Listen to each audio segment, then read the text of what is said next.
que le vaccin devra être administré avec prudence. Prudence, bonne chance. La durée de protection conférée par le vaccin n'est pas établie et est toujours en cours d'évaluation dans les essais cliniques. Comme avec tout vaccin, il est possible que les personnes vaccinées par Comirnaty ne soient pas toutes protégées. Ça ne nous l'avait pas dit. Là, ils regardent que chez les souris si ça va ou si ça ne va pas. Nouvelle notice, les médecins sont censés lire ces documents et aussi ils ont la responsabilité après d'injecter leurs patients. C'est que de toute façon, on était liés par ce contrat. Des 2,4 milliards de doses. Il n'y a aucune volonté de la part de la Commission de remettre en question la validité de ces contrats.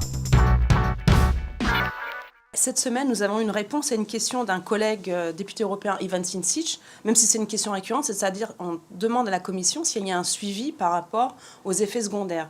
Et donc sa réponse est assez intéressante, déconcertante, ça on le savait, parce qu'elle nous donne plusieurs éléments. Et c'est très important parce qu'ils veulent essayer de noyer le poisson en disant que finalement, il y a eu plus de vies de sauvées que de morts, mais quand même, ils nous lâchent un chiffre.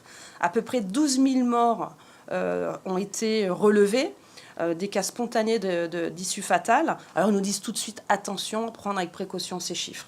Mais quand même, un autre paragraphe ultra intéressant, c'est qu'ils disent, attention, dans des cas très exceptionnels, des cas ont été morts, vraiment ont été liés et rapportés à cause du vaccin, et c'est tous les cas de thrombose. Et on voit qu'aux dernières statistiques, donc octobre 2023, avec le premier vaccin, donc le Comirnaty, il y a 110 morts reconnus. Donc c'est pas rien 110 morts. Moi j'estime que tout ce qui est mis sur le marché devrait ne produire aucun effet secondaire et encore moins des issues fatales. La Commission a demandé au laboratoire Pfizer, suite aux statistiques et l'évaluation d'experts, de modifier les caractéristiques du produit, donc du vaccin. Parce qu'ils ont estimé qu'il y avait des effets secondaires qui devaient être précisés dans leur propre notice. Alors ça, regardez, donc ça, c'est un résumé des caractéristiques du produit. Résumé.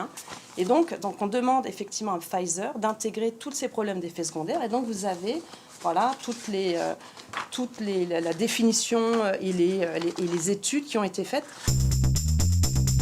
Alors déjà, ils ont intégré les myocardites et péricardites. Ils ont mis du temps. C'est comme, vous savez, les troubles menstruels. Il a fallu que certains collectifs, et notamment Une Mélodie, montent au créneau, qu'ils ont dû se battre en France, au sein du Sénat, pour faire entendre leur cause. Et au final, effectivement, ils ont intégré les troubles menstruels. Autre problème, la thrombopénie et troubles de la coagulation. Donc c'est ce que je disais, tout ce qui est autour des thrombocytopénies. Donc là, c'est intéressant cette phrase, c'est-à-dire qu'ils disent que le vaccin devra être administré avec prudence. Prudence, bonne chance. Prudence, qu'est-ce que ça veut dire ? Surtout, comme je l'ai dit, sur le site de EudraVigilance, vous voyez bien qu'il y a des issues fatales suite à des injections qui ont donc pour conséquence des thromboses. Et d'ailleurs, j'ai un cas là que j'ai rencontré à Toulouse, une pauvre dame, Bernadette, qui a sa première dose de vaccin, donc j'ai son certificat médical, où le médecin a dû quand même déclarer que c'était suite à l'injection première dose Pfizer. Et elle a déclaré une thrombose. 7 jours après cette thrombose, elle a dû être réhospitalisée, elle a fait un AVC. Donc ça, c'est du vrai, ça existe.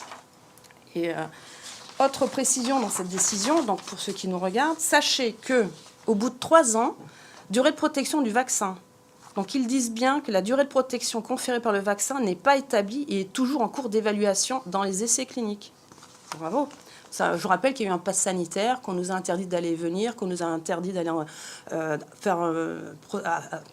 faire du sport, aller voir même nos familles, à prendre le train. Enfin, limite de l'efficacité du vaccin.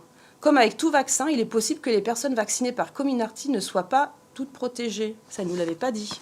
Ça aussi, c'est très important puisqu'on est donc hiver. Il y a une stratégie en France et je sais aussi en Belgique où on vous propose les 2 vaccins, gratuits toujours, donc le Covid et la grippe. Donc qu'est-ce qu'on dit ? Interaction avec d'autres médicaments et d'autres formes d'interaction. Aucune étude d'interaction n'a été réalisée. Bonne chance. L'administration concomitante de Comirnaty avec d'autres vaccins n'a pas été étudiée. Donc ça fait aussi 3 ans qu'on a que c'est sur le marché, mais il n'y a pas d'études, c'est pas important. Point sur la fertilité. Les études effectuées chez l'animal n'ont pas mis en évidence d'effets délétères. Donc en fait, ils regardent que chez les souris si ça va ou si ça ne va pas. Donc voilà un petit peu, et c'est important de le souligner parce que c'est toujours d'actualité. Donc octobre 2023, donc nouvelle notice. Les médecins sont censés lire ces documents et aussi ils ont la responsabilité après d'injecter leurs patients. quand on voit la réponse de Kyriakides qui nous alerte en nous disant qu'il n'y a que 768 millions d'injectés, parce que, au regard du nombre de doses qu'il devait commander, 4,6 milliards de doses. Donc moi, je m'interroge, où sont ces doses ? Je vous rappelle, j'étais dans la commission spéciale Covid. On a posé toutes ces questions. On voulait avoir accès aux contrats, on ne les a pas eus. On voulait avoir accès aux SMS, on ne les a pas eus. Le rapport de la Cour des comptes est quand même assez édifiant et assez révélateur du manque de transparence, du manque d'expertise, de la problématique autour de la condition d'achat. Donc on a eu une réunion à huis clos, où dans cette réunion, on avait interdiction de prendre des notes. On a dû signer un papier de décharge comme quoi on ne devait pas parler de cette réunion, et pas de téléphone. En anglais, et je ne devrais pas parler de cette réunion. Mais vu qu'il n'y a pas de délai sur le contenu de cette réunion, là aussi, c'est une question, jusqu'à quand je dois me taire ? En tout cas, dans cette réunion, c'était une réunion autour des intérêts de Pfizer, notamment, où en fait, c'était la seule... Comment protéger les intérêts financiers de Pfizer ? Puisque eux, ils ont contractualisé pour 2,4 milliards de doses sur les 4,6. Et eux, ils considéraient que, comme toute commande, la commande doit être honorée, et peu importe s'il y a pandémie ou pas. Pfizer, lui, voulait refourguer ses doses à tout prix. À tout prix, ce qu'il voulait dire, et c'était ça une des informations, c'est que Pfizer était prêt à négocier, au lieu de la dose à 20 € ou 19,50 € la dose livrée, c'était 10 € la dose annulée. Ils sont sympas quand même, hein. Donc nous, moi j'étais atterrée. Je dis, attendez, mais dans quelle vie, dans quel monde on voit qu'il y a des contrats où, en plus, ça reste des deniers publics, c'est notre argent. Est-ce qu'elles sont données à COVAX, puisqu'il y a un système qui a été mis en place pour que les surplus ou les mauvaises doses, rappelez-vous, AstraZeneca, personne n'en voulait plus, et du coup, ils voulaient les renvoyer en Afrique. Donc on voudrait savoir quand même où elles sont. Les doses aussi qui ont été détruites. Les doses qui sont dans des stocks dans certains États membres, les doses qui sont encore en train d'être commandées. Parce qu'on l'a bien vu, il n'y a aucune volonté de la part de la Commission de remettre en question la validité de ces contrats. Donc voilà, je suis en train de rédiger cette question écrite à la Commission pour qu'elle nous réponde sur ce sujet, qui encore une fois fera office de bilan de Madame van der Leyen, puisque c'est elle à l'origine qui a mis en place ce système. Donc ça, ces éléments, ça sera aussi, le résultat de son bilan, et on ne lui manquera pas de lui rappeler bientôt à l'approche des élections européennes. Ça suit son cours. Il y a des plaintes du privé. On a le Times Magazine. On a un lobbyiste belge qui a porté plainte. Il y a eu aussi des signalements, et moi j'en fais partie, auprès du procureur européen. Là aussi, je regrette qu'il n'y ait pas de transparence et de communication autour de l'ouverture de cette enquête, puisqu'elle avait dit il y a plus d'1 an que l'enquête était ouverte. Donc là, ça pose problème. Donc on a vu que de toute façon, le procès du Times avançait bien, et qu'il y aurait sans doute une réponse juste avant les élections européennes. Donc on attend tous après ce procès, parce que c'est important pour les citoyens, parce qu'on ne peut pas d'un côté vendre des valeurs de probité, de transparence, de faire la leçon à tous les autres États membres parce qu'ils ne respecteraient pas les valeurs de l'Union européenne. On le voit dans tous les dossiers, hein. Ils luttent contre l'opacité. Donc on ne peut pas demander dans d'autres dossiers aux citoyens européens d'être plus blancs que blancs, alors que la Commission, elle balance notre argent à des laboratoires, elle ne nous répond pas, elle ne produit pas les contrats, elle ignore les SMS. Donc là, c'est aussi intéressant. Donc ils n'arrivent pas à nous donner des SMS, mais ils veulent nous faire nous basculer dans une société digitale et du contrôle.